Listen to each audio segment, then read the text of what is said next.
Hello, my lovelies. I hope you're well. Welcome back here to Busy Bee Budgets, where we have been doing budgeting now since February, so kind of almost out of a full year, which is just incredible to see how quickly the time has gone. And we are today doing my December budget, which I know is later than many of you, but I don't get paid until the 8th of every month. So basically I'm not going to get paid to the 8th, so my month doesn't start then. So it's kind of weird because it's almost like halfway through the month for other people, but that is just the way the cookie crumbles. And December, of course, is Christmas. How could we forget? But I think because of the budgeting, it looks quite different this year. So usually all of my paycheck would be spent buying gifts, like food, all the bits and pieces, all the social stuff, all that kind of stuff. But this year, because of the budgeting, it's kind of all been taken care of, and so I don't have that massive hole in my budget that I usually would. Or not even a hole in my budget, but just usually like any spare cash at Christmas would just go towards Christmas. But this year feels just like a lot more kind of organised, I guess, and a lot more. So actually, my budget looks no different this month than it did do last month. But I guess that's the whole point of budgeting, isn't it? Is having the sinking funds and having the ways of kind of paying for stuff. That kind of make it worthwhile and things. So I'm going to continue sort of the good habits, if you like, that I do month on month. So tracking no spend days. I am really bad at tracking no spend days. So although I haven't really gone overspend on my budget over the last few weeks, I'm just really bad at tracking when I have no spend days. So I might try and get some of the stickers, or just think maybe try and find an app or something that I can record it, because I think it'd be important. Clothing diet. So no new clothing. I did say for a year, so I started it when I started budgeting, like at the beginning of February. Part of me is tempted to kind of pick up a few bits in the sales at Christmas, but I think I'm just going to see how I go. I've been keeping a wish list on my phone of things that I found during the year that I really like the look of and I would love to have bought. So I think maybe if some of those are available in the sale, I might get them if I've got enough money in my treats envelope. But we'll kind of see.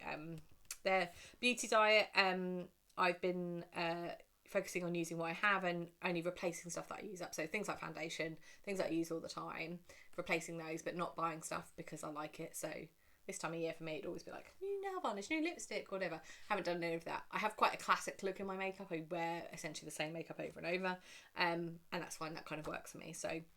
And the other thing I do, which I would recommend to anyone, particularly if you're a woman of a certain age like I am, is for big occasions actually having a makeup artist do my makeup. It costs me like £40, but just makes you feel like $1 million. Is a really lovely preemie. So now if if I'm going somewhere and I want my makeup to look really lovely, I will get a makeup artist to do it. And I think the money that you save throughout the year, not just buying stuff that doesn't suit you or doesn't work for you or was the wrong product, kind of it pays for itself. So that's my top tip. Home diet. So I've not been buying anything for the home. Usually I'm a sucker for a lovely throw or a candle or any of that kind of stuff. And I've just been focusing on using what we already have. And we are hopefully, fingers crossed, she says, in the new year, moving house. So it's an opportunity really to kind of, I guess, be a bit ruthless and start culling some stuff. We've lived in our house for a really long time, so you know what it's like. You kind of get a bit house blind, don't you, to the stuff.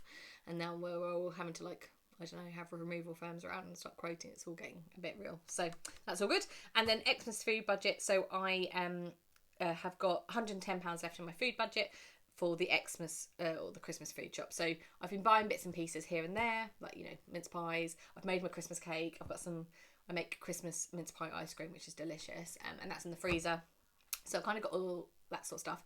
And then that extra money that I've saved is just, although I'm going to be stuffing food money as well this month, that's for the big shop, for whatever.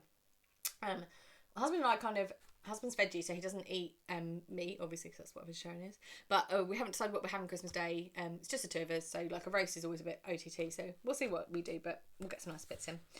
So budget starts on the 9th, so I've got 4-week month this month, because I'll be getting paid on the 6th of January because the 8th is a weekend, and this is also, I'll probably have a full month of January at this bills, but then I'm hoping we'll move and that will have a significant impact on our bills, in terms of they will be significantly going up. So this is kind of the last couple of months of lower bills but still reasonable income. I'll talk about it when I get to what I'm going to do with the spare cash, but that's kind of all going towards that. So my income is going to be 5,750 from my job, and then I've got some side hustle income of 550 coming in, which is equated to my budget. So the total I've got to play with this month is 6,300. Then I've got my usual, just move that across a bit so you can see it. So my household bills at the moment are 1,400, and they're actually slightly less than that, but I've been building up a bit of a buffer in that account. And I've also I've got about £1,000 credit in my gas and electric.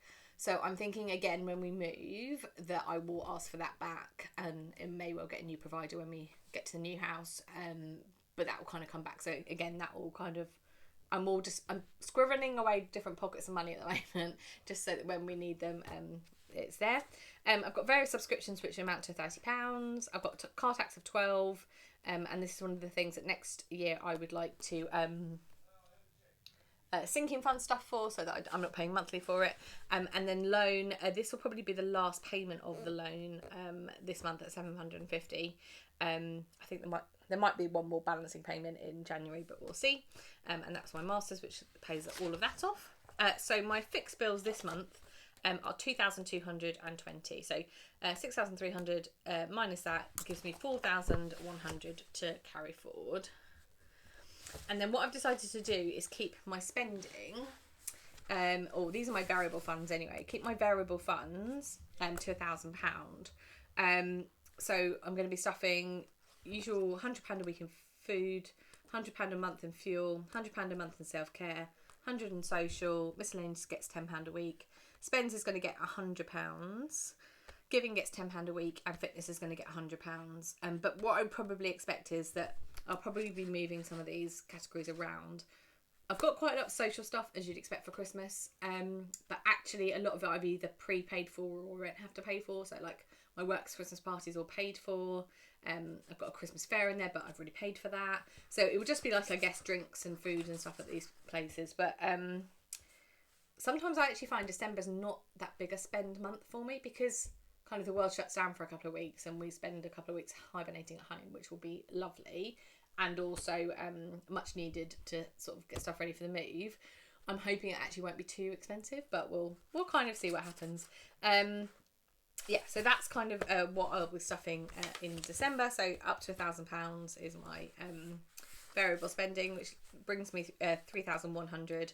And what I'm going to do is 3,000 of that I'm going to put straight to the house fund. So I've got a house moving fund at the moment. I'm probably going to have to pay a deposit for movers, which will be probably half of that. And there's various other searches and solicitors fees and stuff that I'm constantly paying out for at the moment. So although all the stamp duty and stuff will be sorted with the sale, sort of I'm putting £3,000 into the house just so I've got again buffer to play with when we get there. And then that leaves me with 100, which I'm going to leave in my bank account for a buffer. So there, that is it. So that is kind of the rough plan for December. And I'm tempted to I think I might keep my budget the same for January in terms of the same categories and stuff. Just because I guess it doesn't make sense. So if I wasn't moving, I would do a full rework in January. Because I think what I'm going to do is start amalgamating, say, self-care, social and spends all into like one category, because some of them blur the lines about which one's which. And I just think actually if I just had an amount of money that was for me and I could do what I wanted with, that would be good enough. I don't need to kind of break them down into these categories. So I'd probably rework my budget that way. But as the bills are going to go up significantly, I think it probably makes sense to not do that until we move. So I guess the February budget, which will be good because that will be the first one with all the new bills, I'll probably rework. So just talk myself into that. So yeah, in January, January budget will look fairly similar, I think, to this one. And then what I'll do is in February is rework that so that it kind of reflects the new lifestyle, I guess, the new life in the new house, which is lovely, but it's going to need a lot of work and a lot of renovation and a lot of money. And also it is a much more expensive mortgage, though I still don't quite know where that's going to go, because obviously for those of you who are in the process, obviously rates have started to come back down again slightly. So we quoted worst case scenario, I guess, and hopefully they might be a little bit less than that. So we'll see where we go. Right. Thank you for listening to me ramble about my December budget. like I say, I think the striking thing about it is it looks no different because it's Christmas, and that's really different. So that just shows you that this kind of process is working. And then I think I'll probably do a reflection in December about, kind of how this has all been this year and what I want to do in 2023. So thank you for watching along and for listening to my drivel. Hope you're starting to get ready for Christmas if that's what you're celebrating, or just some time off. And I look forward to seeing you in our next video. All right, take care. Bye.